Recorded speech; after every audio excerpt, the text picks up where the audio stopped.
Do sovereign citizens' claims have any legal basis? If you have no idea what I'm talking about, you may remember videos during lockdown of people refusing to wear masks because it doesn't apply to me. Or drivers arguing with police officers like this. Your nose to appear again today for disqualified driving.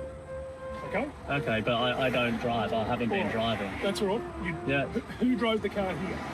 I didn't drive here. I travelled here. How did the car get here? I moved it. You moved it by controlling the controls of the car? Yes, that's right. Thank you, that'll do.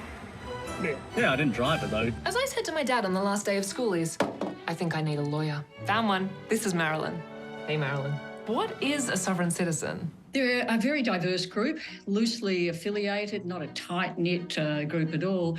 They have one common thread, and that is they're opposed to government. They regard government as illegitimate and having no authority over them. So they're like, you can't tell me what to do, you're not my real government. The stepdad defense. Yes, exactly. Sovereign citizens believe that laws only apply to them if they consent to them. So that's why they say stuff like, I do not consent. It's not true that a law doesn't apply to you if you don't consent to it. Australian courts have made this point many times. Marilyn seemed pretty sure about that. And these videos tend to end badly, especially for car windows. But maybe they successfully challenge their cases once they get to court? No. Who are you? This is my office and you're trespassing. I do not consent.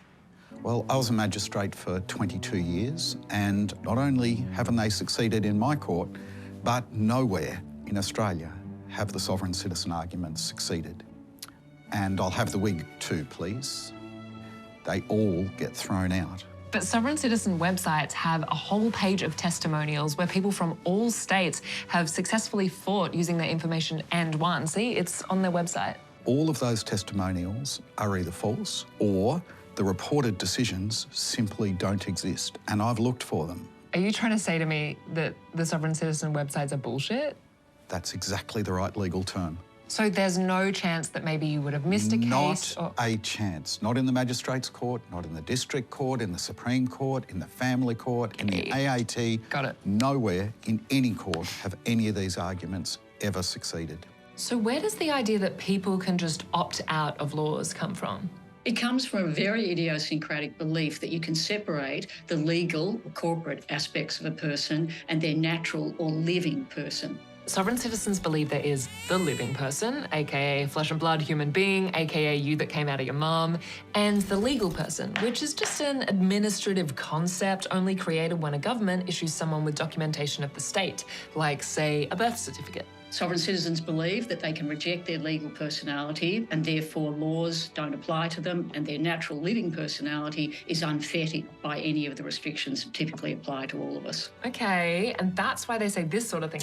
And I'm not property of the state, so you can't take me. It is my right as a living woman to do whatever I want. So can I, as a living person, do whatever I want? Of course not. No. Boring. Okay, so where do they get these ideas from? The idea that you can separate, your personalities is idiosyncratic to sovereign citizens. If you go back in English legal history, we can look at slavery and can see, well, there we had a separation of legal personality and slaves being treated as property. I mean, that sounds like a legal basis to me. Well, it might have been 200 years ago, but it certainly hasn't been since. So I appreciate that you have a diploma in the rules or whatever. A master's in law. But did you know that the country, known formally as the Commonwealth of Australia, is registered in the US Securities and Exchange Commission as a corporation? It says it right here on the website. That's so that they can trade in exchange and shares and the like in America.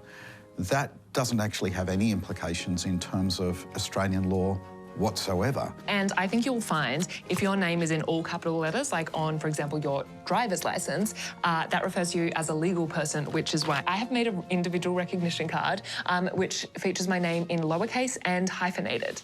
Yeah, I've heard that argument so many times, and it's never held up in any court, anywhere. And if I attach one of these to my car, it refers to me, the living Lou, as a person who is travelling in private property, not driving, which means the police can't stop me or fine me for any reason. The difference between driving and travelling is unknown in any Australian law.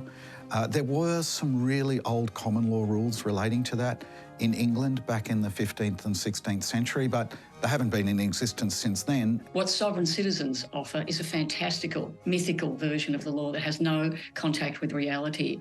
And I'm concerned that it exploits vulnerable people. People who see something on the internet, pay money for a script about how they should deal with police officers or why they don't have to pay income taxes, and ultimately that's to their great disadvantage. Hang on a second, is that exploiting or educating? Have you been doing your own research? Maybe. I think it's probably time for you to leave. Fine.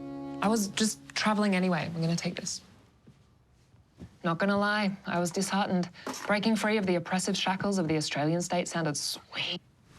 Back in the 70s, there was this guy called Prince Leonard who tried to establish his own micronation in Hutt River, Western Australia. He issued his own passports and made his own money, and if he can do it, then... He also got fined $3 million by the government for unpaid taxes. His micronation was never recognised by anyone. And even his own son told us, it is simply not possible to wake one day and decide that you do not agree with the laws of the land. It's over, Lou. Wrap it up. So there you go, Candice. According to law experts, the police, the courts, and even the descendants of Prince Leonard, sovereign citizens' claims have no legal basis. Happy? Good enough. If you didn't like that answer, I have self-published an ebook with a different answer, which you can purchase at www.sovereigncitizens.com. It's my right as a living person to...